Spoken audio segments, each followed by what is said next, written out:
Hello everyone, my name is Taufik and in this video I would like to discuss about structure and written expression skill 11 to 12 about adjective clauses. Dalam video kali ini kita akan membahas mengenai adjective clauses untuk persiapan TOEFL skill 11 sampai dengan 12. Sebelumnya kita akan review terlebih dahulu what is an adjective clauses. An adjective is a word that describes or gives more information about a noun. Sebuah adjective adalah sebuah kata di mana mereka mendeskripsikan lebih lanjut mengenai sebuah noun. Di sini mendeskripsikan atau memberikan informasi yang mengenai sebuah noun. Seperti yang ada kita lihat di contoh, I like to watch funny movies. Dan di sini kita noun-nya adalah movies dan funny adalah adjective. Funny di sini digunakan untuk mendeskripsikan atau memberikan informasi lebih lanjut mengenai movie. Kalau ternyata si movie-nya ini adalah berjeniskan movie yang funny seperti itu. Big, juicy, strawberries are delicious. Di sini kata big, juicy, dan delicious adalah sebuah adjective yang mana mereka mendeskripsikan lebih lanjut atau memberikan informasi yang lebih terhadap kata strawberries. A clause can also be used to describe or give more information about a noun. We call this kind of clause an adjective clause or a relative clause. Di sini kita bisa menamakannya seperti adjective clause atau relative clause. Seperti contoh, I like to watch movies which make me laugh. Di sini katanya adalah saya suka menonton sebuah film yang mana membuat saya tertawa. Dan adjective clause yaitu adalah pada kalimat which make me laugh. Kata ini memberikan informasi lebih lanjut mengenai sebuah noun, yaitu adalah kata movies. Begitupun dengan contoh yang lainnya. The strawberries that I bought were delicious. Di sini, kata that I bought adalah sebuah adjective clause yang mana memberikan informasi lebih lanjut mengenai sebuah strawberries. Artinya adalah strawberry yang saya beli enak. People who drive too fast should be more careful. Di sini kata who drive too fast adalah sebuah adjective clause yang mana kalimat ini mendeskripsikan lebih lanjut atau memberikan informasi lebih lanjut mengenai people. Menjadi artinya adalah orang-orang yang berkendara terlalu cepat harus lebih berhati-hati. Begitupun dengan contoh yang lainnya. An adjective clause usually comes right after the noun it describes.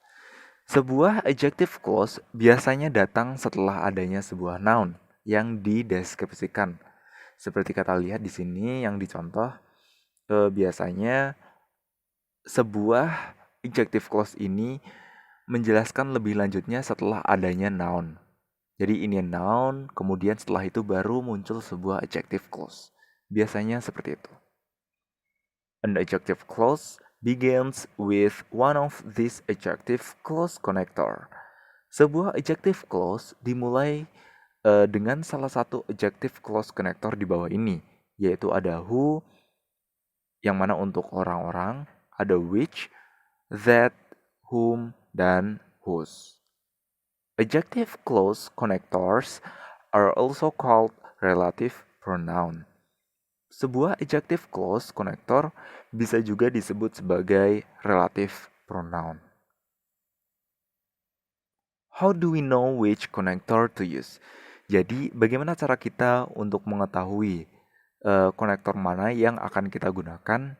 Di sini sudah terdapat beberapa catatannya, yaitu untuk who dan whom refer only to people. Untuk who dan whom cenderung digunakan untuk mengganti seseorang, digunakan untuk menyatakan seseorang. Contoh, People who drive too fast should be more careful. Orang-orang di sini dilambangkan menggunakan kata who. Begitupun dengan contoh yang kedua. The official whom we elected have an important job to do. Kata whom di sini merefer terhadap official, yaitu orang-orang kantor. Which refers only to things. Which di sini refer terhadap benda. I like to watch movies which make me laugh. Nah, di sini kan sebuah nounnya adalah movies. Movies di sini bertindak sebagai things, yaitu benda, maka dari itu konektornya menggunakan kata which. That can refer to either people or things.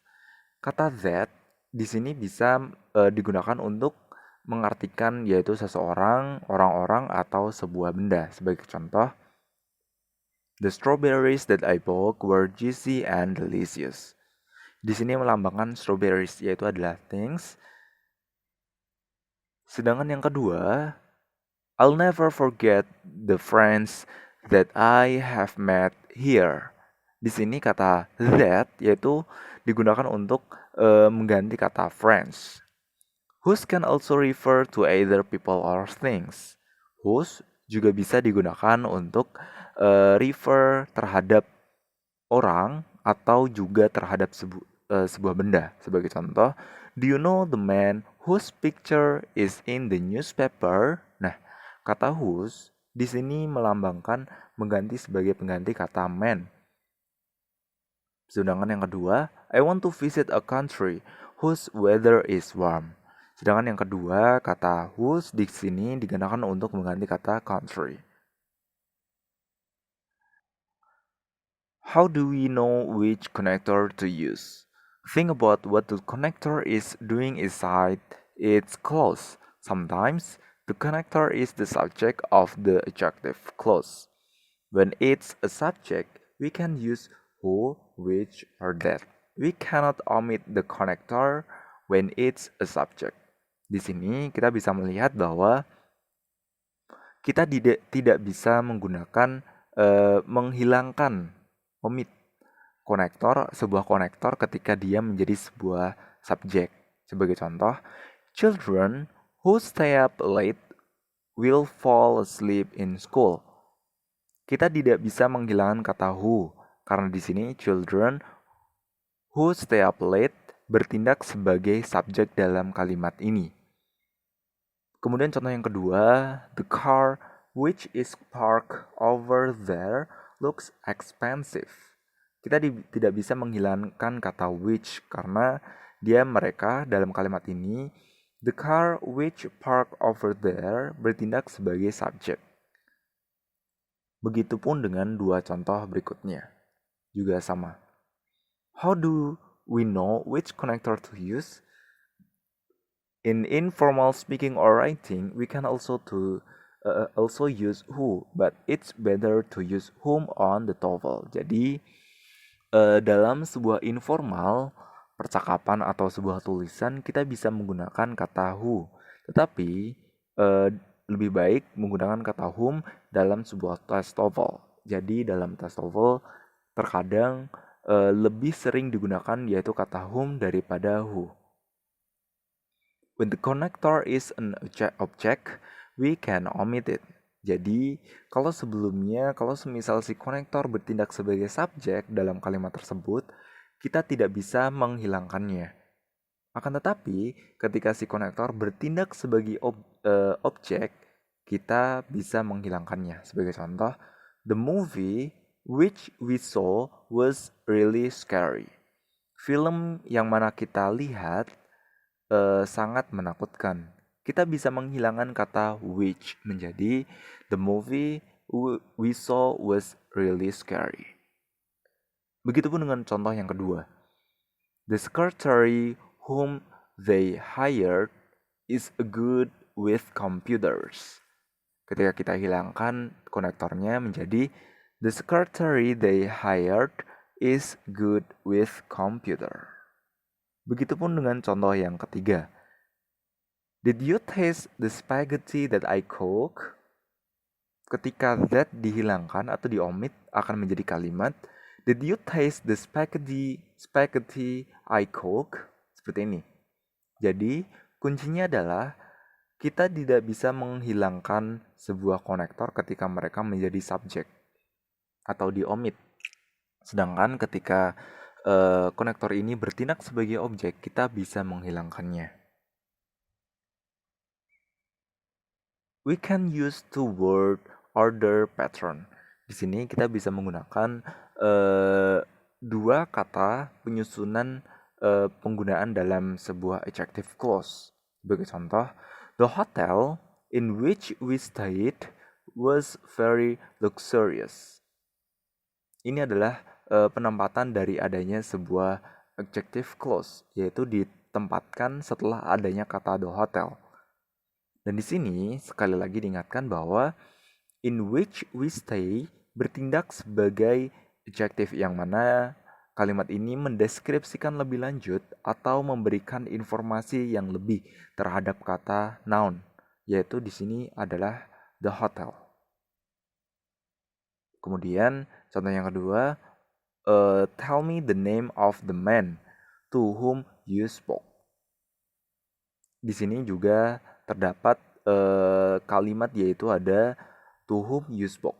Di sini bertindak sebagai adjektif yang mana mendeskripsikan lebih lanjut terhadap kata the man. Struktur yang kedua adalah the hotel which we stay in was very luxurious. Nah, dia terdapat perpindahan kata in. Tell me the name of the man whom you spoke to. Di sini juga terdapat perpindahan kata to. When we use the second pattern, we can omit the connector, but not if we use the first pattern. Ketika kita menggunakan susunan yang kedua, kita bisa menghilangkan si konektornya. Tetapi tidak jika kita menggunakan susunan yang pertama.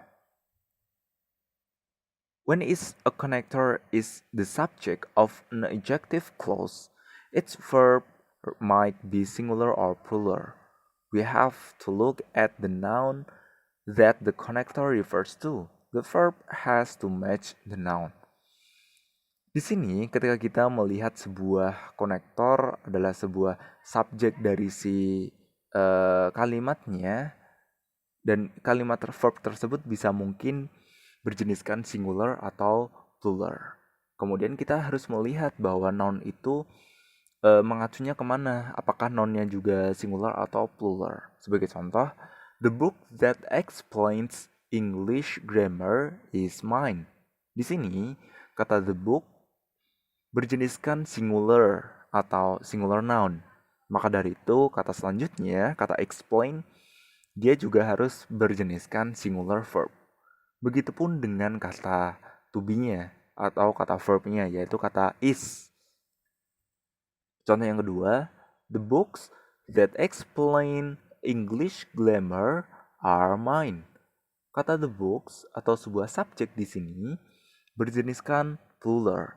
Maka dari itu, adjective clause-nya atau bagian explain di sini berjeniskan plural juga, menjadi explain, tidak ada s. Begitupun juga dengan kata verb-nya, yaitu menggunakan kata are, karena harus berkonektor atau berurutan dengan kata plural yang menjadi noun, yaitu books. Lebih dari satu menggunakan verb-nya, yaitu adalah are. Restrictive and non-restrictive clauses. When we see an adjective clause, sometimes there are no commas around it. Ketika kita melihat sebuah adjective clause, terkadang tidak menggunakan koma dalam kalimat tersebut. Sebagai contoh, cities that are safe are good places to live. Di sini tidak terdapat koma di dalam kalimat ini. Sedangkan yang kedua, and sometimes there are koma. Terdapat beberapa koma dalam kalimat ini. Sebagai contoh, Irvine, which is a very safe city, is a good place to live. Oke, penjelasannya adalah sebuah adjective clauses with no comma sebuah adjective clause yang tidak menggunakan koma seperti contoh yang di atas are called restrictive adjective clauses. Disebut sebagai restrictive adjective clauses. We need the information in them to understand what the whole sentence is about. Di sini kita membutuhkan sebuah informasi mengenai mereka untuk melihat, memahami sebuah kalimat tersebut secara luas, si kalimat itu, melihatnya secara umum. We are not saying that all cities are good places to live, only cities in that are safe. Kita tidak menyatakan bahwa semua kota adalah tempat yang bagus untuk ditinggali, tetapi hanya kota yang aman. The adjective clauses restricts or limit the number of things that the sentence is talking about. Jadi di sini hanya melihat sebuah kota yang aman dan penggambarannya secara umum saja. Jadi tidak detail, tidak spesifik. Sedangkan yang kedua, adjective clauses with comma, seperti contoh di atas, sebuah kalimat adjective clause dengan menggunakan koma are called non-restrictive adjective clause. Disebut sebagai non-restrictive adjective clause. We don't need the information in the clause to understand which thing the sentence is talking about. Kita tidak membutuhkan sebuah informasi dalam clause untuk memahami benda mana dari kalimat ini yang dibicarakan. There are only one, yaitu adalah di sana hanya terdapat satu, yaitu adalah Irfan, and that's the one we are talking about. Dan di sana hanya kata Irfan saja yang kita bicarakan. The adjective clause just gives us extra information. Sebuah kalimat adjective di sini hanya memberikan sebuah informasi yang ekstra atau sebuah informasi yang lebih. Oke, this is the end of the slide. Inilah slide terakhir, yaitu adalah dalam video kali ini kita telah membahas beberapa hal. Yang pertama adalah an adjective clause is a clause that describe or gives more information about the noun. Sebuah adjective clause adalah sebuah klausa yang mana mendeskripsikan atau memberikan informasi yang lebih mengenai sebuah noun. Yang kedua, adjective clauses are also called relative clauses. Sebuah adjective clause juga disebut sebagai relative clauses. Yang ketiga, an adjective clause begin with an adjective clauses connector or a relative pronoun. Sebuah adjective clause dimulai dengan sebuah adjective clause connector, yaitu di sini adjective connectornya itu adalah who, whom, that, dan ada kata which. Yang keempat, to choose the right connector, we have to think about whether it refers to a person or a thing and what role it plays in the clause. Untuk memilih sebuah konektor yang tepat, kita juga harus mengetahui konektor yang mana yang merefer terhadap orang atau sebuah benda. Kalau semisal si nounnya itu adalah sebuah orang, berarti kita menggunakan kata who atau whom. Kalau semisal sebuah benda, kita bisa menggunakan kata that atau which dan lain sebagainya. Yang kelima, we can omit an adjective clause connector when it's the object of the clause, but not when it's a subject. Kita bisa menghilangkan adjective clause connector ketika mereka menjadi sebuah objek dari sebuah klausa, tetapi tidak ketika mereka menjadi sebuah subjek. Commas can tell us whether an adjective clause is restrictive or non-restrictive. Sebuah koma itu bisa memberitahu kita bahwa kalimat adjective clause ini apakah berjeniskan restriktif atau sebuah kalimat non-restriktif. Okay, I think that's enough for my discussion, for my session. Dan semua file PPT ini bisa kalian download di link yang sudah saya sediakan di deskripsi. Okay, thank you very much and see ya.